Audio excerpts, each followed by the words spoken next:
రాష్ట్రంలో ఈ మధ్య కాలంలో మొత్తం రాజకీయాలన్నీ తిరుమల లడ్డు చుట్టూ తిరుగుతున్నాయి. దాదాపు ఏడాదిన్నర క్రితం ప్రారంభమైనటువంటి లడ్డు వివాదం ఇంకా రచ్చ కేగుతూనే ఉంది. ముఖ్యంగా ఇదే అంశంపై దీన్ని ఓవరాల్ గా ఒక మతపరమైన అంశంగా తీర్చిదిద్దే ప్రయత్నాన్ని కూటమి ప్రభుత్వం చేస్తుందనేది ప్రధానంగా వినిపిస్తున్నటువంటి మాట. సో ఈ సందర్భంగా ఈ విషయంపై మనతో మాట్లాడేందుకు, మనతో జాయిన్ అయ్యేందుకు యూకే నుంచి చింతా ప్రదీప్ గారు ఉన్నారు. డాక్టర్ గారు, సార్ నమస్తే, బాగున్నారా? నమస్తే అండి. ముందుగా ప్రజా చైతన్యం ప్రేక్షకులకు అలాగే మీకు నమస్కారాలు రహమాన్ గారు. చాలా సంతోషం మీతో మాట్లాడడం.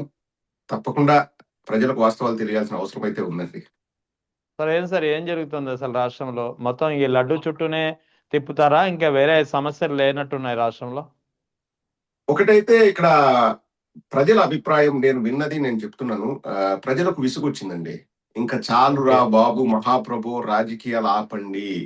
రాజకీయాలు అంటే లడ్డు విషయంలో రాజకీయాలు ఆపండి. ఇంకా ఎన్ని రోజులు ఇది మాట్లాడతారు?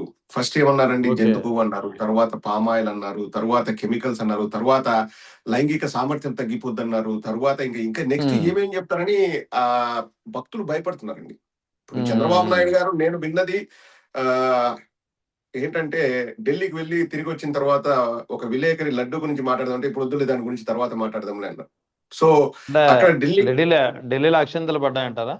పడ్డాయని దాని అర్థం అదే అండి. ఢిల్లీకి వెళ్లే ముందు వరకు ఇష్టం వచ్చిన జంతు కొవ్వు కలిసింది, అది ఇది, లేకపోతే కెమికల్స్ కలిసినాయి, హార్పిక్ కలిసింది, ఫినాయిల్ కలిసింది అని చెప్పిన వాళ్ళు ఢిల్లీకి పోయి రిటర్న్ వచ్చిన తర్వాత దాని గురించి ఇప్పుడు వద్దులే అంటే అంటే ఇక్కడ మీరు ఒకటి గమనించండి. ఇప్పుడు నేను మాట్లాడితే మీరు మాట్లాడాలి, నేను వద్దంటే మీరు ఆపేయాలి అని చంద్రబాబు నాయుడు గారు అనుకోవడం ఎంతవరకు సమంజసం?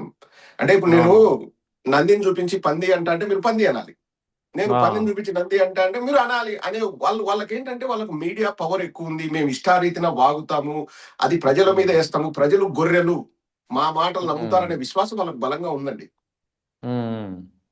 అలా ఉండడం అన్నది ప్రజాస్వామ్యంలో చాలా చాలా పెద్ద తప్పండి. అంటే ఒక గత 20-25 ఏళ్ళుగా చూస్తే ఈ మీడియా వ్యవస్థను ఒక ప్రజాస్వామ్య పద్ధతిలోనే వాళ్ళు కూని చేసుకుంటూ వచ్చారండి. అంటే మేము మ్యూజిక్ పెడతాం, మీరు డాన్స్ చేయండి, మీకు ఒకటే డాన్స్ వచ్చినా మేము ఎన్ని మ్యూజిక్లు పెట్టినా మీకు డాన్స్ చేస్తూనే ఉండాలి అనేది వాళ్ళు ప్రజల మీద రుద్దారండి. ఫస్ట్ లో ఏమనుకున్నారు? ఓకే, వీళ్ళు ఏదో మంచిగానే చెప్తున్నారు అనుకున్నారు.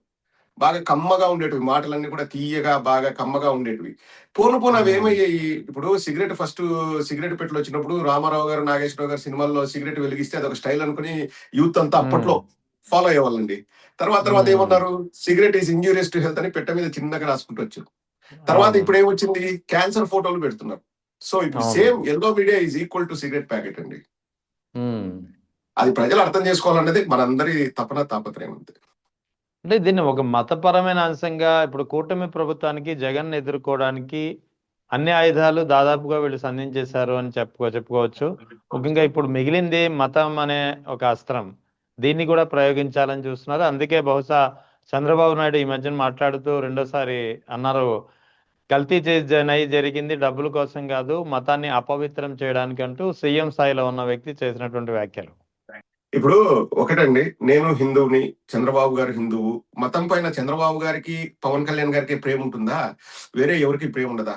ఇప్పుడు ఖచ్చితంగా 100% ఇది మతపరమైన విషయంగా దీన్ని చేయాలని చెప్పేసి వాళ్ళు ప్లాన్ చేశారు. నా దగ్గర పక్కా ఆధారాలు ఉన్నాయి. ఫస్ట్ది 100 రోజుల రాజకీయ ఫంక్షన్ లో సెప్టెంబర్ 18వ తేదీ చంద్రబాబు నాయుడు గారు ఈ విషయాన్ని ప్రపంచానికి తెలియజేశారు. అది కూడా ఏమన్నారు? ఇలా అనుమానాలు ఉన్నాయి, మేము ఇన్వెస్టిగేషన్ చేస్తామని కూడా మాట్లాడలేదు. డైరెక్ట్ గా నెయ్యికి బదులు జంతు కొవ్వు కలిసింది వైఎస్ఆర్ కాంగ్రెస్ పార్టీ వాళ్ళు చేశారు. వాళ్ళు ఫుడ్ పాడు చేశారు, నెయ్యి పాడు చేశారు, లడ్డు పాడు చేశారు అని చెప్పేసి డైరెక్ట్ గా అభియోగాలు మోపారు ఒక రాజకీయ వేదిక పైన, ఒక రాజకీయ పార్టీని పట్టుకొని. అంటే ఏంటి? అక్కడ వాళ్ళకు ఉన్న ఒకటే ఒక ఆస్కారం ఆ మాట అనడానికి. జగన్మోహన్ రెడ్డి గారు 4 గోడల మధ్య వారు ఆచరిస్తున్న మత విశ్వాసాన్ని బూచిగా చూపిస్తూ ఇప్పుడు మత రాజకీయాలు చేయొచ్చన్న ఏకైక ఉద్దేశంతో అది లేవనెత్తారు. ఇప్పుడు సిట్ రిపోర్ట్ వచ్చిందండి, ఎగ్జాంపుల్ చెప్తున్నాను.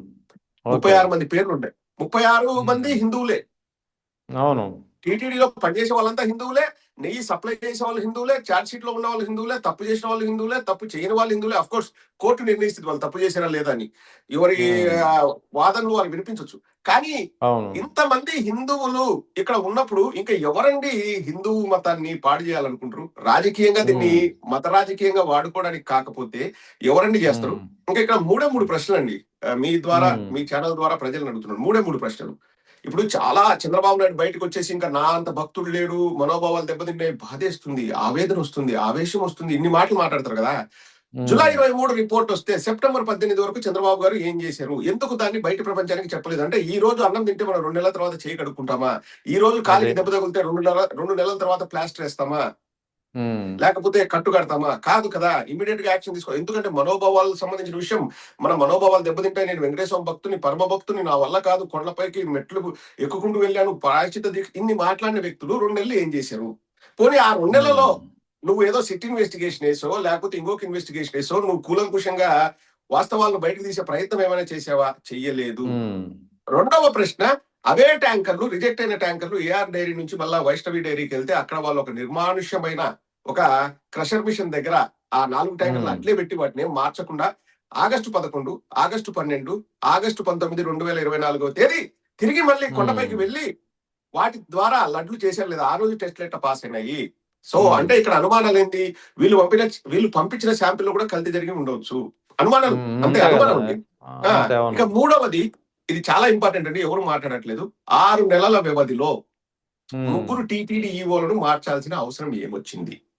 ఓకే. శ్యామలరావు గారు ఉన్నారు. వాళ్ళు శ్యామలరావు గారు అపాయింట్ చేసింది వాళ్ళే. శ్యామలరావు గారు ముక్కుతో వాసన చూసి ఎన్డీటీవీ రిపోర్ట్ పంపించి ఇదంతా స్టార్ట్ చేసింది వారే. వెజిటబుల్ ఆయిల్ అని చెప్పేసి జూలై 25, 2024 చెప్పింది వారే. వారిని ఎందుకు బదిలీ చేశారు? తర్వాత అనిల్ సింఘాల్ గారిని ఎందుకు పెట్టారు? వారిని ఎందుకు బదిలీ చేసి ఇప్పుడు రవిచంద్ర గారిని విత్ ఇన్ 6 months లో 3 ఎందుకు మార్చారు? వీటన్నిటికీ వాళ్ళు తెలుగుదేశం వాళ్ళు సమాధానం చెప్తే వాళ్ళది ఏంటంటే అంటే దున్నపోతు మీద వానమన్నట్టు వాళ్ళకి అవసరమైనట్టు మాత్రమే వాళ్ళు సమాధానం చెప్తారు. మిగతా వాటికి వాళ్ళు రెస్పాండ్ కూడా కారు. ఈ సమాధానం చెప్తే ఇది రాజకీయ ప్రేరేపితమా కాదా అన్నది క్లియర్ గా తెలిసిపోద్దండి ప్రజలకి. ఓకే. ఇప్పుడు ఈ ఓవరాల్ ఇష్యూలో కేవలం చంద్రబాబు నాయుడు, పవన్ కళ్యాణ్ లేదా లోకేష్ మాట్లాడడం తప్ప కూటమి నుంచినటువంటి ఎమ్మెల్యేలు, అంటే వీళ్ళు ఎవరైతే అధినేతలు ఉన్నారో ఈ ముగ్గురు ఆరోపించినంత తీవ్రంగా కింది స్థాయిలో ఉన్నటువంటి ఎమ్మెల్యేలు ఎవరు దీనిపై మాట్లాడడం లేదు. ఇప్పుడు ఆ విషయంలో కూడా వీళ్ళు అసహనంగా ఉన్నట్టు కనిపిస్తుంది. ఎందుకంటే ఒకటండి, మనము ప్రజాభిప్రాయానికి ఎదురు వెళ్తే ఎవరైనా అండి మట్టి కొట్టుకొని పోతారు రాజకీయంగా. ఎవరు కూడా ప్రజాభిప్రాయం ఇదన్నప్పుడు ఆచితూచి వ్యవహరిస్తారు తప్పితే ఎవ్వరు కూడా ఎదురెళ్ళి లేదు మీరు నమ్మండి అంటే ఇప్పుడేం ఇంతకు ముందు అంటే 95, 96 కాలంలో నేను హైటెక్ ముఖ్యమంత్రి అంటే ప్రజల్ని నమ్మించగలిగినాను. చంద్రబాబును అంటే రామారావు గారిని లక్ష్మీపార్వతి గారి పేరు చెప్పి బూచిగా చూపించి చంద్రబాబును గద్దె దించితే జనాలు నమ్మారు. ఎవరు? చంద్రబాబు అలాగే రామోజీరావు ఇద్దరు కుట్రపని చేస్తే ఆ రోజు నమ్మారు. ఎందుకంటే ఇంత డెప్త్ తెలియదు. హైదరాబాద్ లో ఏం జరుగుతుంది మా కడప జిల్లాలో తెలియాలంటే ఒక వారం టైం పడుతుంది. అప్పటికి జరగాల్సినంత జరిగిపోద్ది, ప్రజలకి మమ అనిపించేస్తారు. ఇప్పుడు అలా కాదు. ఎవ్రీ సెకండ్ అక్కడేం జరుగుతుందో ఇక్కడే తెలుస్తుంది, ఇక్కడేం జరుగుతుందో ఇంకో చోట తెలుస్తుంది. ఇది సోషల్ మీడియా యుగం. నమ్మించాలని ట్రై చేస్తే అంత ఈజీ కాదు. నేను ఒకటే చెప్తున్నా అండి, ఈ రోజు చంద్రబాబు నాయుడు గారు సెప్టెంబర్ 18, 2024 రోజు అనాలోచితంగా ఇంత పెద్దదవుతుందని వారికి కూడా తెలియదు. ఇదొక రాజకీయ అవసరాల కోసం వాడుకుందాం, మతాన్ని బూచిగా చూపిద్దాం. ఇంతకుముందు కులభావం పెంచుకోండి అని చెప్పేసి పవన్ కళ్యాణ్ చెప్తే సక్సీడ్ అయినారు. ఇప్పుడు మతభావం పెంచుకోమని చెప్తాము. మతభావం పెంచుకోమని చెప్పి ప్రజల్ని రెచ్చగొడదామనే ఉద్దేశంతో మాట్లాడేది తప్పితే ఇది ఇంత పెద్దదవుతుందని వాళ్ళు కూడా ఎక్స్పెక్ట్ చేయలేదు. సో ఆ రోజు అనాలోచితంగా అనిన మాటని ఇప్పటికి కూడా సరే క్షమించండి, ప్రజలకే చెప్తున్నాను. ఆ రోజు ఏదో భావోద్వేగంతో నేను ఆ మాట అన్నాను. కానీ ప్రాపర్ గా ఇన్వెస్టిగేట్ చేద్దాం, అందరం కలిసి పోరాడదాం. ఎందుకంటే ఒక బాధ్యత చంద్రబాబుకో పవన్ కళ్యాణ్ కో కాదండి. ఇప్పుడు మతాన్ని కాపాడాల్సిన బాధ్యత ప్రతి ఒక్క హిందువు పైన ఉంది. అన్ని పార్టీల్లో హిందువులు ఉంటారు, అన్ని పార్టీల్లో ముస్లింలు ఉంటారు, అన్ని పార్టీల్లో క్రిస్టియన్లు ఉంటారు. ఇది ఒక పార్టీకి సంబంధించిన విషయం కాదు, ఇది రాజకీయానికి సంబంధించిన విషయం కాదు, దేవుడికి సంబంధించిన విషయం, మనోభావాలకు సంబంధించిన విషయం. నేను ఆ రోజు ఒక మాట పొరపాటున అన్నాను. ఇప్పుడు అందరం కలిసికట్టుగా మనం పోరాడదాం, ఇది జరగకుండా చూద్దామంటే ఎంత బాగుంటుందండి, హుందాగా ఉంటుంది అతని వయసుకి. లేదు, ఆ రోజు నేను అన్న మాటని ఇప్పుడు నిజం చేయాలని చెప్పేసి 3 పూట్ల వాళ్ళ పచ్చ మీడియాలో మనుషులను కూర్చోబెట్టి ఏమేమి మాట్లాడుతున్నారండి. అసలు లబ్సా యాసిడ్ స్లరీ అనేది 8,900 kgs వాళ్ళు కొన్నారు. ఎవరు? బోలేబాబు. ఎందుకు కొన్నారు? వాళ్ళు మెషిన్ క్లీన్ చేయాలి కదండి. ఇప్పుడు మనం కూడా షాప్కి వెళ్తాము, మనము చికెన్ తెచ్చుకుంటాం, మటన్ తెచ్చుకుంటాం, లేకపోతే వెజిటేబుల్స్ తెచ్చుకుంటాం. దాంతో పాటు మనము టాయిలెట్ క్లీనర్ తెచ్చుకుంటాం, అన్ని తెచ్చుకుంటాం. ఇప్పుడు పక్కింటోడు వచ్చేసి నీ బిల్లు చూసి అయ్యో మీరు ఇవన్నీ తెచ్చుకున్నారు, హార్పిక్ తినడానికి తెచ్చుకున్నారని పబ్లిసిటీ చేసేట్లుంది. ఉమ్. ఎంత దారుణం, దౌర్భాగ్యం అండి. అంటే ప్రజలంతా అమాయకులు, పిచ్చోళ్ళు అనుకుని ఆ టీవీ5 మూర్తి గారు మాట్లాడతారండి. ఎంత హాస్యాస్పదంగా ఉందంటే, నా దగ్గర రిపోర్ట్ ఉంది, వాడారు ఉమ్. వాడారంటారు. ఆ రిపోర్ట్ పేజ్ నెంబర్ 60 నా దగ్గర ఇప్పుడు ఉంది. పేజ్ నెంబర్ 60 రిపోర్ట్ లో 8,900 కేజీల యాసిడ్ స్లరీ కొన్నారనింది కానీ 100% కలిపారు ఇందులో అని ఎక్కడ లేదండి. అంటే ఇంకా అంటే ఒకటి సార్, ఒక కొన్నారు అనే దానికి వాడారు అనే దానికి ఇంగ్లీష్ అర్థం కానట్టుంది పాపం. ఆహా, ప్రజలకు అర్థం కాదులే అని మాట్లాడే కొవ్వుతో మాట్లాడిన మాటలు. జంతువు అవును. వాడగలవలే, వీళ్ళు జంతువులు, వీళ్ళ కొవ్వు ఉంది, అది తేడా అండి. That is the um. Biggest. ఇప్పుడు మనం సిట్ ఇన్వెస్టిగేషన్ చేయకుండా కనిపెట్టగలిగేది ఇది ఒక్కటే. ఇప్పుడు తాజాగా ఇంకో పరిణామం, ముఖ్యంగా ఇందారం డైరీ పేరు వినిపిస్తోంది. ఇందారం డైరీకి 658 రూపాయల కేజీ నెయ్యికి టీటీడీ కన్ఫర్మ్ చేసింది. ఇందారం డైరీ కూడా హెరిటేజ్కి సంబంధించినటువంటి మ్యానుఫ్యాక్చరింగ్ యూనిట్ అనేది ఒక కొత్తగా వస్తున్నటువంటి ఆరోపణ. ఇది విన్నారా మీరు? విన్నానండి. అది 2-3 రోజుల నుంచి వాస్తవంగా ఉమ్. చెప్పాలంటే అండి, ఒక వ్యక్తి, ఆ వ్యక్తి పేరు బయట పెట్టుకోలేదు కానీ రాగ్నర్ అని ఒక పేరు ఉంటుంది. రాగ్నర్ అనేది ఒక ఉమ్. ట్విట్టర్ అకౌంట్ ఉంటుంది. ఆ వ్యక్తి వెలికి తీశాడండి ఇవన్నీ కూడా ఫస్ట్ నుంచి.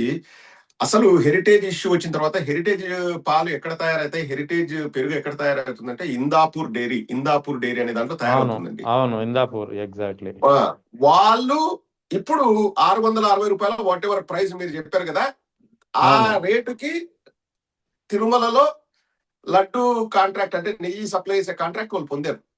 ఉమ్. సో హెరిటేజ్ పాలు ఎక్కడ తయారైతాయి, ₹1,00,000 ఫైన్ వేసిన హెరిటేజ్ పెరుగు కానీ పాలు కానీ ఎక్కడ తయారైతాయి అంటే ఇందాపూర్ డైరీలో తయారైతాయి.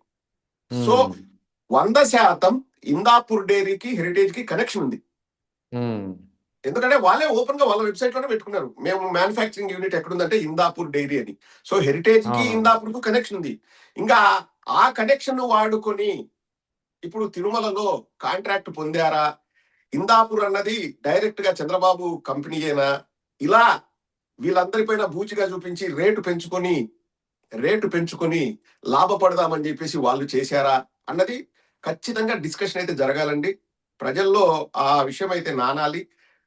ఆ విధంగా కూడా ఇన్వెస్టిగేషన్ చేయాలి. సిట్ వాళ్ళు ఒకవేళ ఇన్వెస్టిగేషన్ ఫర్దర్ కొనసాగిస్తే, అఫ్ కోర్స్ ఇప్పుడు రిపోర్ట్ సబ్మిట్ చేశారు, ఏదైనా ఆస్కారం అయితే ఉందండి. ఇప్పుడు ప్రజలకు అనుమానం వస్తుంది, మీకు అనుమానం రాకూడదు, వస్తే జైల్లో పెడతాం, తొక్కి పెడతాం అనడం తప్పు. అదే సార్, ఈ 300 రూపాయలకి 400 రూపాయలకి కేజీ నువ్వులు రావట్లేదు, అటువంటిది 270 రూపాయలకి 300 రూపాయలకి నెయ్యి ఎలా సరఫరా చేస్తున్నారని చెప్పి పెద్ద పెద్ద వ్యాఖ్యలు చేశారు. అంటే ఈ వ్యాఖ్యలన్నీ ఇప్పుడు 658 రూపాయలకి నెయ్యిని ఇందాపూర్ డైరీకి కట్టబెట్టడానికి హెరిటేజ్ అనుబంధ సంస్థగా భావిస్తున్నటువంటి, లేదా హెరిటేజ్ డైరెక్ట్ యూనిట్ గా భావిస్తున్నటువంటి ఆ సంస్థ కట్టబెట్టడానికి ఈ వ్యాఖ్యలన్నీ చేశారని అనుకోవాల్సి వస్తుంది ఇప్పుడు. 100% అండి, ఆస్కారం అయితే ఉంది. ఆస్కారం 100% ఉంది. ఇప్పుడు ఇక్కడ ఒకటే అండి, పవన్ కళ్యాణ్ గారు 400కు నువ్వుల నూనె రాదు అంటే నాకు ఆశ్చర్యంగా అనిపించింది. ఏంటంటే పవన్ కళ్యాణ్ ఒక్కటే శుద్ధ పూస, మిగతా వాళ్ళంతా ఎదవలన్నట్లు ఆయన మాట్లాడడం చాలా దారుణాతి దారుణం అండి. అంటే ఇప్పుడు అవును. వీళ్ళు వచ్చిన వెంటనే టీటీడీలో అధికారులు లేకపోతే అక్కడ పనిచేస్తున్న వాళ్ళంతా చక్కగా పనిచేస్తారు, జగన్మోహన్ రెడ్డి గారు వస్తేనే మొత్తం అంతా తప్పు చేస్తారన్నట్టు టీటీడీ వాళ్ళని కూడా ఉమ్. అవమానించడం చాలా దారుణం అండి. ఇప్పుడు మనం చరిత్ర చూస్తే ఒకసారి వీళ్ళు ఏది కావాలో అది మాట్లాడతారు, అది వాగుతారు, వెళ్ళిపోతారు. చరిత్ర చూస్తే ఉమ్.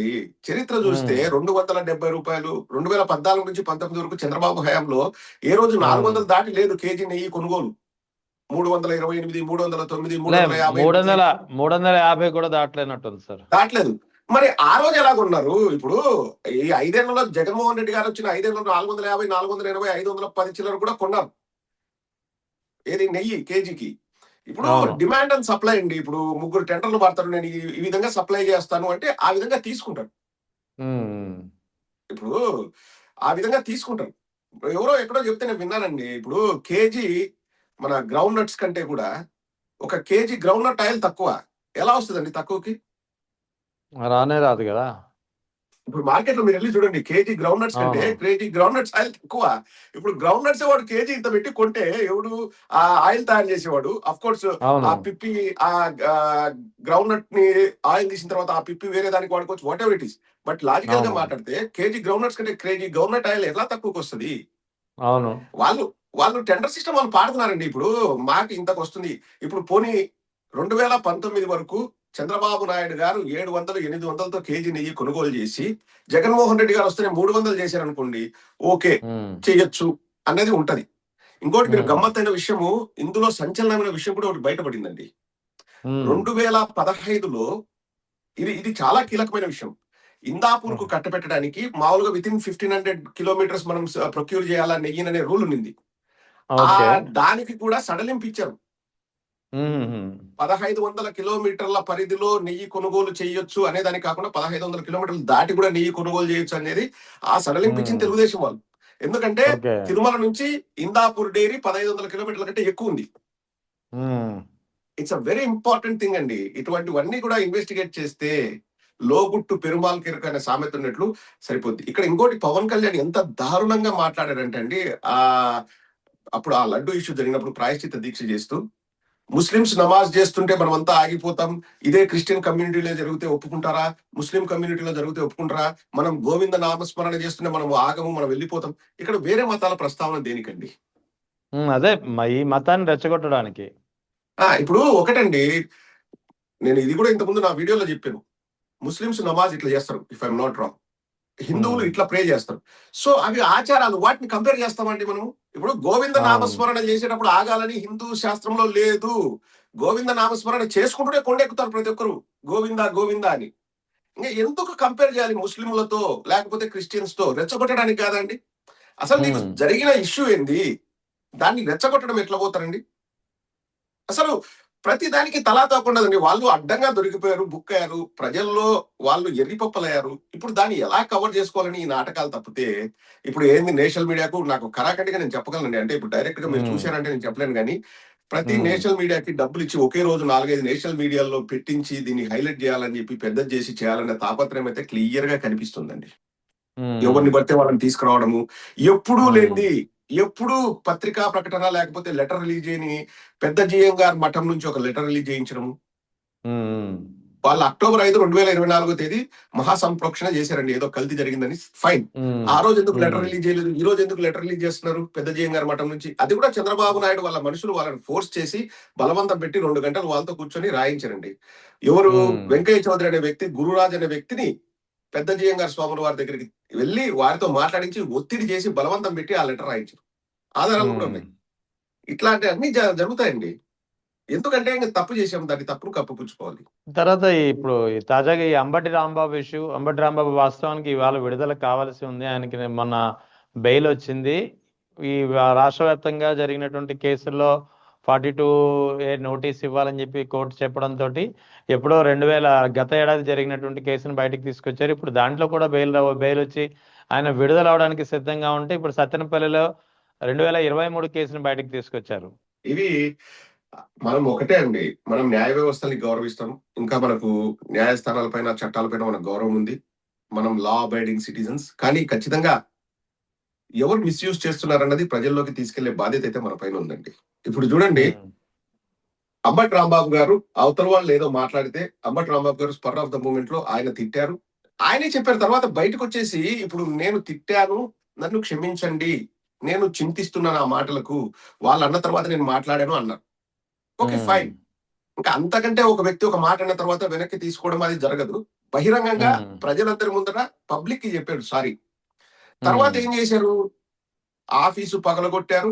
ఆఫీస్ అంటే పోనీ ధర్నా చేయడానికి వచ్చాము, అక్కడ హీట్ ఆఫ్ ద మూమెంట్ లో పగలగొట్టామంటే అర్థం ఉంది.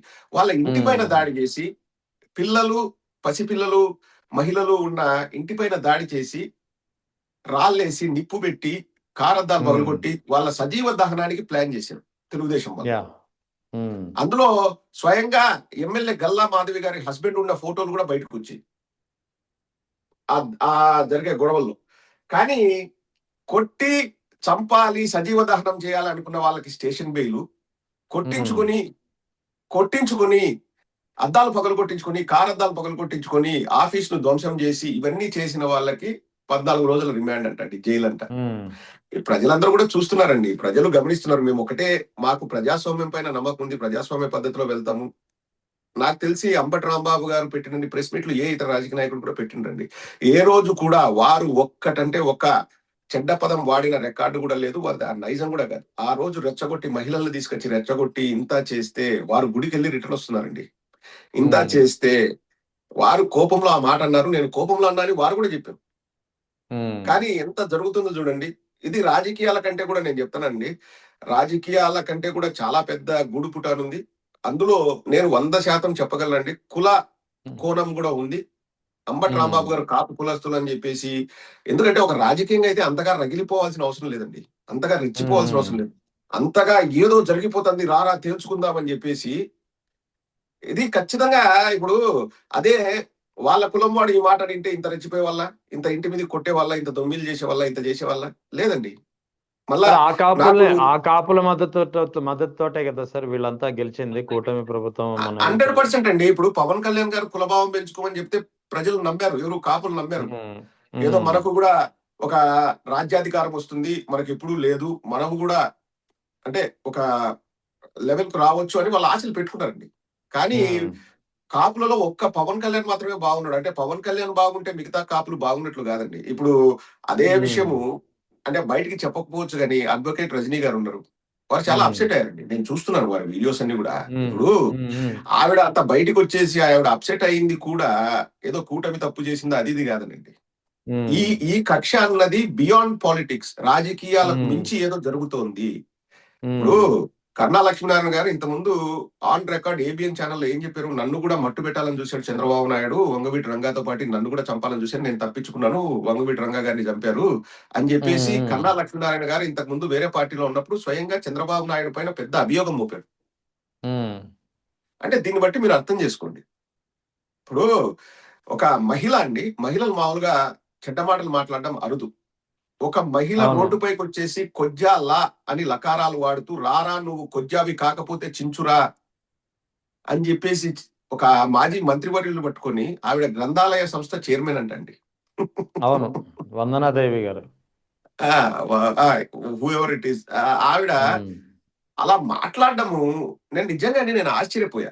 ఇప్పుడు మగవాళ్ళు ఏదో హీటెడ్ ఆర్గ్యుమెంట్ లోనో లేకపోతే నీకు కొంచెం మందు కొట్టిస్తారా పోయి ఏదైనా దొమ్మి చేసిరా అంటే వాడు తాగిన మైకంలోనో ఏదైనా చేసే ఆస్కారం ఉందన్నా అర్థం చేసుకోవచ్చు. ఉమ్, ఒక మహిళ అంత కట్టలు తెంచుకునే ఆవేశంతో ఆమె నడవలేకపోతుంది. కుంటుకుంటూ నడుస్తూనే రారా ఉమ్. నువ్వు నువ్వు అంతగా మాట్లాడాల్సిన అవసరం అయితే రాజకీయాల్లో లేదండి. అంటే రాజకీయాల్లో ఇదంతా అయితే కాపు కులాన్ని టార్గెట్ చేసే ప్రయత్నమే అంటారా? అంటే ఇది నేను నేను నా వ్యక్తిగత అభిప్రాయం అండి. ఇది మళ్ళీ చెప్తున్నాను. అంటే ఓకే, రైట్ ఏందిరా రైట్ మీకింత ఓకే. మీకింత సీన్ ఉందారా? మీరింత తోపులా? మీరు ఉమ్, ఏదో మా మీదకొచ్చేంత పెత్తనం చేసేంత మీకు కొవ్వు ఉందారా మీకు? అనే భావన ఆ రోజు ఉమ్, దాడి చేసిన వాళ్ళలో క్లియర్‌గా కనిపిస్తుందండి. ఇప్పుడు ఉమ్, ఎవరిని తిట్టారు? ఆ రోజు అంబటి రాంబాబు గారు తిట్టింది గూడా అక్కడ ఎవరో లకారాలతో తిడితే, ఈయన లకారాలతో తిట్టి చంద్రబాబు గాబోతే వాళ్ళ అమ్మ మొగుడిని రమ్మను అన్నాడు. అన్నాడు. ఆ మాట అన్నాడు ఉమ్, ఆన్ రికార్డ్. ఇంతకుముందు నారా లోకేష్ గారు జగన్మోహన్ రెడ్డి గారిని పట్టుకొని వాళ్ళ నాన్న అరెస్ట్ చేసిన సందర్భంలో ఎక్కడికెళ్ళాడు? ఉమ్, లండన్ నుంచి చెప్తున్నాడా మీకు అరెస్ట్ చేయమని? ముండల్ని మింగడానికి పోయాడా లండన్‌కి అన్నాడు. అంటే ఏందర్థం ఉమ్, అండి అది? అవును, చంద్రబాబు నాయుడు గారు డైరెక్ట్‌గా మీ అమ్మ గూడా గాదు. నీ అమ్మ మొగుడిచ్చాడా? నీ అమ్మమ్మ అవును. మొగుడిచ్చాడా? నీ జేజమ్మ మొగుడిచ్చాడా? అని జెప్పేసి నీ అని ఏకవచనంతో అప్పటి ముఖ్యమంత్రి గారిని నీ అమ్మ మొగుడిచ్చారా అని మాట్లాడారు. ఉమ్, ఇంకా అయ్యన్న పాత్రుడు లేకపోతే ఇంకొకతను ఉన్నాడండి సత్యనారాయణ ఎవరో ఆయన. ఇంక రోజా గారి వన్ గురించి మాట్లాడిన మాటలైతే ఎవరు కూడా సభ్య సమాజం వినే ఆస్కారం లేనంత దరిద్రమైన మాటలు. అండ్ అలాగే చూసుకుంటే బోసుడీకే అని జెప్పేసి ఎవరు పటాభి పటాభి. పట్టాభి. ఆ రోజు ఆ విషయంలో కూడా పట్టాభికి స్టేషన్ బెయిల్ వచ్చింది ఇంటికొచ్చాడు. కానీ ఈరోజు అంబటి రాంబాబు గారు జైలుకి వెళ్ళడం అన్నది ఇంకా ఏ విధంగా చూడాలనో ప్రజల్ని ఒకసారి ఆలోచించమన్నా. మరీ ముఖ్యంగా ఇది మాత్రం అండి నాకు కులాలతో రాజకీయం చేయడం నాకు అస్సలు ఇష్టం ఉండదు.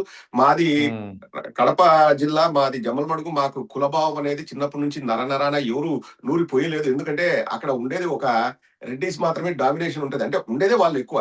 అంటే నేను చెప్పేదేంది ఉమ్, అటుపక్క ఇటుపక్క కొట్టుకుంది, నరుక్కుంది, చంపుకుంది అంతా రెడ్డి. ఈ రెడ్డి ఆ రెడ్డిని చంపితే ఆ రెడ్డి ఈ రెడ్డిని నరుకుతే ఇట్లా జరిగాయి. ఫ్యాక్షన్‌లు జరిగాయి, రాజకీయాలు జరిగాయి గానీ, సో ఇంక మాకక్కడ కులభావం పెరిగే ఆస్కారమే లేదు. ఏ ఒక్క రోజు కూడా కులంతో రాజకీయాలు చేసిన సందర్భం లేదు మాకు. ఇంక అవసరమే లేదండి. ఉమ్, ఎందుకంటే ఇద్దరు అపోనెంట్స్ రెడ్డిసే. ఇంక అక్కడ కులభావం ఏముంటది? కులభావం ఉంటే ఉమ్, ఫ్యాక్షనే ఉండేది కాదు. ఇప్పుడు ఉమ్. సమరసింహారెడ్డి ఆ సినిమాలో వచ్చేటివి కాదు. ఇంద్రసేనారెడ్డి ఆ సినిమాలో వచ్చేటివి కాదు. సో ఇద్దరు రెడ్లే. మాకు కులభావం లేదు. నాకు ఏ రోజు కూడా కులాన్ని బేస్ చేసుకొని మాట్లాడడం ఇష్టం లేదు. కానీ ఇది మాత్రం ఒక రాజకీయానికి సంబంధించిన విషయం అయితే కానే కాదండి. అందుకే అనుకుంటా మీ నియోజకవర్గానికి సంబంధించినటువంటి ఎమ్మెల్యే బీజేపీ నేత ఆదినారాయణ ఏపీ కూటమి ప్రభుత్వంలో కమ్మదనం చాలా ఎక్కువగా ఉందని చెప్పి చెప్పారు. ఒకటండి, ఇప్పుడు ఆయన ఏ ఉద్దేశంతో మాట్లాడాడో, అఫ్ కోర్స్ ఇప్పుడు బీజేపీ కాబట్టి ఖచ్చితంగా బీజేపీ వాళ్ళ కార్యకర్తల సమావేశంలో వాళ్ళని ఎంకరేజ్ చేయడానికి మాట్లాడాలి. బట్ అది వాస్తవం అండి. అది ఇప్పుడు మీరన్నా, నేనన్నా, లేకపోతే ఒప్పుకున్నా, ఒప్పుకోకపోయినా అది వాస్తవం. ఉమ్, ఎందుకు వాస్తవం అంటున్నానంటే, నిన్నగాక మొన్న ఒక ఏదో కేజీఎఫ్ అని కమ్మ గ్లోబల్ ఫెడరేషన్ ఒకటి జరిగిందండి. నేను ఒక అవునవును చిన్న చూశాను. వన్ మినిట్ బిట్ చూసా. ఎవరు జెట్టి కుసుమ్ కుమార్ అనే వ్యక్తి ఆయన మాట్లాడుతూ, వడ్డించేవాడు మన వాడైతే ఈ బంతిలో ఏ ఉమ్, మూల కూర్చున్నా మనకు పనులు జరుగుతాయి. కాబట్టి ఐఏఎస్, ఐపీఎస్ లలో కమ్మ వాళ్ళు ఉండాలి. వాళ్ళు అంటే కమ్మ ఇప్పుడు వాళ్ళు ఏంటండి, ఉండాలి. ఎస్ అంటే ఎంత విన్నాను. దారుణంగా వీళ్ళ మైండ్ సెట్ ఉందంటే నాకు నిజంగా ఆశ్చర్యం వేసిందండి. ఎంత అంటే దారుణంగా ఓపెన్ మైండ్ గా సెట్ ఉందంటే, బయటపడిపోతున్నారు. ఆ అంటే ఏంటి, ఇప్పుడు ఐఏఎస్, ఐపీఎస్ లో వాళ్ళు ఇండియన్ అడ్మినిస్ట్రేషన్ సర్వీస్ కి ఎన్నో సంవత్సరాలు కష్టపడి పాస్ అయ్యి వాళ్ళు ఉమ్, ఆ ర్యాంకు సాధించి ఎంతో దేశానికి సేవ చేయాలనే ఉద్దేశంతో, ఎందుకంటే ఇండియన్ అడ్మినిస్ట్రేషన్ సర్వీస్, ఐఏఎస్ అంటే సర్వీస్, వచ్చే వాళ్ళు ఓకే ఇప్పుడు 5 మంది నీకు ఏదైనా నాకు హెల్ప్ కావాలని వస్తే అందులో 2 కమ్మ వాళ్ళు ఉంటే మిగతా 3 ఫైల్స్ పక్కన పడేసండి, ఈ కమ్మ వాళ్ళిద్దరికి ఉమ్, చెయ్యండి అని వాళ్ళు మాట్లాడాలన్నా వృత్తి ద్రోహం కాదా అండి? వృత్తికి ద్రోహం చేసి అంటే వాళ్ళ మైండ్ సెట్ నేను చెప్తున్నానండి ఇక్కడ. ఇంకొక హైలైట్ కామెడీ ఏంటంటే, ఆ జట్టి ఉమ్, కుసుమ్ కుమార్ అనే వ్యక్తి ఏఐసిసి సెక్రటరీ అంట. ఇక్కడ ఒరిస్సాకు ఏఐసిసి సెక్రటరీ అంట అండి. అంటే అతను కాంగ్రెస్, ఉమ్, అతను కాంగ్రెస్ అవును. కు బద్ధ శత్రువు ఎవరు రా నాయన అంటే బీజేపీ, ఇప్పుడు కూటమి, వీళ్ళంతా బద్ధ శత్రువులు. కానీ చంద్రబాబు ఉమ్, నాయుడు జైల్లో పెట్టినప్పుడు కేజీఎఫ్ అనేది వచ్చిందంట, అతను కాంగ్రెస్ వాది అంట. అంటే ఇక ఉమ్, ఏందండి ఇది, రాజకీయమా లేకపోతే సంసారమా, వ్యభిచారమా, ఏందండి ఇది? చంద్రబాబు నాయుడు జైల్లో పెట్టినప్పుడు కేజీఎఫ్ పుట్టిందట. సరే నువ్వు తెలుగుదేశంలో అవును. అంటే ఇంక దీని ఉద్దేశం ఏంది, కమ్మవారంటే ఓన్లీ తెలుగుదేశంలోనే ఉంటారనే? అంటే ఇంకా వాళ్ళే చెప్తున్నారు కదండి, చెప్పకనే చెప్తున్నారు తెలుగుదేశం అంటే కమ్మ పార్టీ అని. అవును కదా. ఇంకా ఎంత దారుణం చూడండి. అంటే ఇవన్నీ కూడా వాళ్ళు ఈ రోజు స్టార్ట్ చేసింది కాదండి, ఇది 30 ఏళ్ల క్రితం నుంచి. మనకు అప్పుడు అంతా ఇది కులభావం ఇది లేదండి, రాజకీయాల్లో హుందాతనం ఉండేది అప్పుడు. ఉమ్, ఇప్పుడు కంపు అయిపోయింది మొత్తం. 30-40 ఏళ్ల నుంచి వాళ్ళు ఒక ప్లాన్డ్ గా చంద్రబాబు నాయుడు తీసుకొచ్చినప్పటి నుంచి ఒకటైతే నేను ఒప్పుకుంటాండి, చంద్రబాబు నాయుడు కంప్యూటర్ కనిపెట్టాడా, సెల్ ఫోన్ కనిపెట్టాడా, డ్రోన్స్ కనిపెట్టాడా, బొంగు భోషణం అవి ఏమీ లేదు కానీ, ఉమ్, రాజకీయాల కోసం మీడియాని బట్టలు ఇప్పించి రోడ్డు పైన ఎలా నిలబెట్టాలి, మీడియాను వాడుకొని నేను ఎట్లా గొప్పవాడిని కావాలి అని చెప్పేసి చంద్రబాబు ఉమ్, దాంట్లో మాత్రం అతను క్రెడిట్ తీసుకోవచ్చు. ఓకే. డౌటే లేదండి, ఆ విషయంలో క్రెడిట్ తీసుకోవచ్చు చంద్రబాబు నాయుడు. Right right. ఇప్పుడు తాజాగా లాస్ట్ ఈ ఏపీ అసెంబ్లీ సమావేశాల్లో వైఎస్ జగన్ హాజరైన సందర్భంగా కూడా చాలా మంది చాలా వ్యాఖ్యలు చేస్తున్నారు. ముఖ్యంగా టీడీపీ అనుకూల మీడియా అయితే పెద్ద ఎత్తున వా విమర్శలు చేస్తున్నటువంటి పరిస్థితి. మీరేమంటారు? ఇప్పుడు మేము ఏమి చేసినా అండి, ఒకటైతే నా అనుభవంతో నేను చెప్పగలను, తెలుగుదేశం వాళ్ళు మమ్మల్ని మెచ్చుకుంటారా, మమ్మల్ని పొగుడుతారా? ఏ విషయంలోనూ ఉమ్, వాళ్ళు పొగడరండి. ఏ విషయంలో పొగుడతారు? సో వాళ్ళ మాటలు పట్టించుకోవాల్సిన అవసరం లేదు. ఒక ఉమ్, ఎమ్మెల్యేగా లేకపోతే ఒక పార్టీ అధ్యక్షులుగా ప్రజల చేత ఎన్నుకోబడిన వాళ్ళు అసెంబ్లీకి వెళ్లే ఉమ్, అధికారం వాళ్ళకు ఉంటుంది. అండ్ ప్రతి అవును. పార్టీకి వ్యూహాలు ఉంటాయి. ప్రతి పార్టీకి ఒక అజెండా ఉంటుంది. దాని ప్రకారం ఉమ్, జగన్మోహన్ రెడ్డి గారు, ఎందుకంటే ఇప్పుడు ఈ విషయాన్ని అసెంబ్లీలోకి వెళ్ళి మనం లేవనెత్తితే ఇంకా ప్రజలకు ఎక్కువ ఉమ్, తెలిసే ఆస్కారం ఉంటుందని చెప్పేసి సమస్యల పైన ఉమ్, మాకు అవకాశం ఉమ్, ఇవ్వండి అని చెప్పేసి వాళ్ళు వెళ్ళి అడిగితే అక్కడ అవకాశం ఉమ్, ఇవ్వలేదు. సో అవకాశం ఉమ్, ఇవ్వనప్పుడు మరి ఏం చేస్తారండి? అసెంబ్లీలో కూర్చొని కాఫీ టీ తాగి హ్యాపీగా రిలాక్స్ గా 1 గంట 2 గంటలు కూర్చొని వస్తారా? అవును కదా, కాదు కదా. సో ఇప్పుడు ఒకటే అడుగుతున్నాం మేము. ఇంతకుముందు గతంలో చరిత్రలో ఎన్నో రాష్ట్రాల్లో, మొన్న రీసెంట్ గా ఢిల్లీలో కూడా 3 సీట్లు ఎన్నో బీజేపీకి వస్తే అరవింద్ కేజ్రీవాల్ ఉమ్, బీజేపీ వాళ్ళకు ప్రతిపక్ష హోదా ఇచ్చారు. అవును ఇచ్చాడండి 70లో హాస్పిటల్ 67 ఇచ్చాడు. అరవింద్ కేజ్రీవాల్ వాళ్ళు గెలిచారు, 3 బీజేపీకి వచ్చాయి. కానీ ప్రతిపక్ష హోదా ఇచ్చారు. మేము అడుగుతున్నాం, ఇప్పుడు అసెంబ్లీ దేనికండి? ఇప్పుడు నీ డబ్బా నేను కొడతా, నా డబ్బా నువ్వు కొట్టు, నీ డబ్బా నా డబ్బా పరస్పర డబ్బా కొట్టుకుందాం అనే దానికి అసెంబ్లీ కాదు కదా. కాదు కదా. అవును. ఇప్పుడు ఒక యాక్షన్ సినిమా తీస్తున్నాము, విలన్ లేకుండా యాక్షన్ సినిమా తీస్తారండి, ఎగ్జాంపుల్ చెప్తున్నా. అంటే అపోనెంట్ ఉమ్, లేకుండా యాక్షన్ సినిమా తీస్తారా? అవును. ఇంకా ఫైట్ చేయడానికి ఎవరో ఒకరు ఉండాలి కదా. ఫైట్ చేసిన తర్వాత ఉమ్, తెలుస్తుంది నువ్వా విలన్ మేమా విలన్ అన్నది అక్కడ తెలుస్తుంది. ఉమ్, ఇప్పుడు మేము అడిగేది ఏంది, మాకు ప్రతిపక్ష హోదా ఇస్తే మాకు మాట్లాడే అవకాశం ఉంటుంది. నువ్వు హోదా ఇవ్వకపోతే నువ్వు 5 రోజులు మీటింగ్ పెట్టి ఒక 5 నిమిషాలు మాట్లాడు అంటే మేము ఆడ కూర్చొని ఏం చేయాలి? మీరు చెప్పే సోది సుత్తి వినాలా మేము? ఉమ్, అదే మేము ప్రెస్ మీట్ పెడతాం. రజనీ గారు కరెక్ట్ గా చెప్పారండి. గంట సేపు బయటకు వచ్చి పబ్లిక్ లో దుమ్ము దులిపిపోతే 10 మంది అట్లా కూర్చొని బేలమొహం వేసుకొని సమాధానం చెప్పడానికి 100 పేపర్లు తిరిగేస్తున్నారు. ఎక్కడ కూర్చొని మాట్లాడితే ఏంటి? ఒకటండి, వాళ్ళు ఎన్ని రకాలుగా డైవర్షన్స్ చేయాలో అన్ని రకాలుగా చేసే ప్రయత్నం చేస్తున్నారు. వాళ్ళ రాజకీయంగా వాళ్ళు ఈ ఎత్తుగడ మేము ఓపెన్ ఛాలెంజ్ చేస్తున్నాం. మళ్ళీ ఒకటే చెప్తున్నా, వెంకటేశ్వర స్వామి మీద భక్తుడితో రాజకీయాల్లో కులాలు మతాలు ఉండకూడదు అని నమ్మే ఫస్ట్ వ్యక్తి నేనే. నేను చెప్తున్నాను, వాళ్ళని ఒకటే అడుగుతున్నా, మీకు దమ్ము ధైర్యం ఉంటే రేపు ప్రచారం చేసేటప్పుడు ఇదే మాట్లాడమనండి. అవును, చంద్రబాబు నాయుడు ఢిల్లీకి పోయి వస్తున్న దాని గురించి వద్దని ఎందుకన్నాడు? అన్ని రికార్డెడ్ అండి, ఆన్ రికార్డు. వాళ్ళలాగా మనం అబద్ధాలు చెప్పం, లేనివి చూపించాం. బాగా అడ్డంగా దొరికిపోయారు. ఇప్పుడు అసెంబ్లీలో ఇది జరుగుతుంది, అది జరుగుతుంది. జగన్మోహన్ రెడ్డి గారు ఒకటండి, మనస్ఫూర్తిగా చెప్తున్నాను, ఇది నేను జగన్మోహన్ రెడ్డి గారితో నాకు వ్యక్తిగత పరిచయం ఉంది. నేను చాలా చాలా సమయం కూడా స్పెండ్ చేశాను జగన్మోహన్ రెడ్డి గారితో. నేను మాట్లాడుతూ ఉంటాను. గత సోమవారమే నేను ఫోన్ లో చాలాసేపు ఈ సమకాలీన రాజకీయ విషయాలపైన కూడా మాట్లాడే అవకాశం నాకు కలిగింది. సో ఆయన మనసు తెలిసిన వ్యక్తిగా నేను చెప్తానండి, ప్రజల పాయింట్ ఆఫ్ వ్యూలో ప్రతి ఒక్కటి ఆలోచిస్తాం. ప్రజల పాయింట్ ఆఫ్ వ్యూలో ఇది నాకు మైలేజ్ వస్తుందా, నాకు మంచి జరుగుతుందా అని ఆలోచించే మనస్తత్వం జగన్మోహన్ రెడ్డి గారిది కాదు. ఒకవేళ ప్రజలకు ఏదైనా చేస్తూ నాకు మంచి జరిగితే నేను దాన్ని తీసుకుంటాను, నా పార్టీ తీసుకుంటుంది. కానీ నాకు మాత్రమే లాభం జరగాలి, ప్రజల్ని మభ్య పెడదామనే మాట అస్సలు కూడా వారు ఏ రోజు కూడా అనరండి. ఒక చిన్న ఎగ్జాంపుల్ చెప్తాను, ఇది చెప్పొచ్చు లేదో కానీ చిన్న ఎగ్జాంపుల్ చెప్తానండి. బాలినేని శ్రీనివాస్ రెడ్డి గారు అంటే పార్టీ నుంచి వెళ్ళిపోయిన తర్వాత వారు మా పార్టీ పైన జగన్మోహన్ రెడ్డి గారి పైన విమర్శలు చేస్తున్నారు. పార్టీలోని కొందరు పెద్దలు వెళ్ళి ఇట్లా విమర్శలు చేస్తున్నారు, మనం ఏదైనా స్టాండ్ తీసుకొని మనం కూడా విమర్శ చేయాలా అంటే, ఓటబ్బా మనం తిట్టగలమా అతన్ని? వాస్తవంగా చెప్పండి. ఇప్పుడు వాళ్ళలాగా మనం తిట్టగలమా? మన పార్టీ కోసం ఇన్నేళ్ళు పనిచేసిపోయినాడు, ఏం మాట్లాడుకొని ఒక 3 రోజులు మాట్లాడతాడు, అయిపోయి సైలెంట్ అవుతాడు. ఎందుకు అనాలా? వద్దు. మనము అట్లా అడ్డదిడ్డాలుగా మనం మాట్లాడి మనము దాన్ని అసలు భరించలేము. నువ్వు అట్లా మాట్లాడి నువ్వు హ్యాపీగా ఉంటావా అన్నాడంట. లేదు సార్ అంటే, మరి వద్దులే, ఎందుకు వదిలేయండి. ఎక్కడైనా ఎవరినైనా ఇప్పుడు ఇన్ని మాటలు మనం మాట్లాడుకున్నాం కదండి. జగన్మోహన్ రెడ్డి గారు నా వెంట్రుక కూడా పీకలేరంటే అది పెద్ద పరమ భూతైనట్లు పచ్చ మీడియాలో చూపిస్తారు. ఒక చిన్న మాట అయినా జగన్మోహన్ రెడ్డి గారు ప్రత్యర్థుల్ని మాట్లాడారా అండి? లేదు, ఏ రోజు కూడా మాట్లాడలేదు. వారు చేసింది ఇప్పుడు మాకు శ్రీరామ రక్ష అండి. వారు చేసిన పరిపాలన మాకు శ్రీరామ రక్ష. ఇప్పుడు మేము నెక్స్ట్ 3 ఏళ్ళు కూడా జగన్మోహన్ రెడ్డి గారు గత 5 ఏళ్ళలో ఏం చేశారో గర్వంగా కాలర్ ఎగరేసుకుని మేము చెప్పి ప్రజల దగ్గరికి వెళ్ళి మళ్ళీ వారి అభిమానాన్ని మేము చూరగొంటాం. అందులో ఎటువంటి అనుమానం లేదు.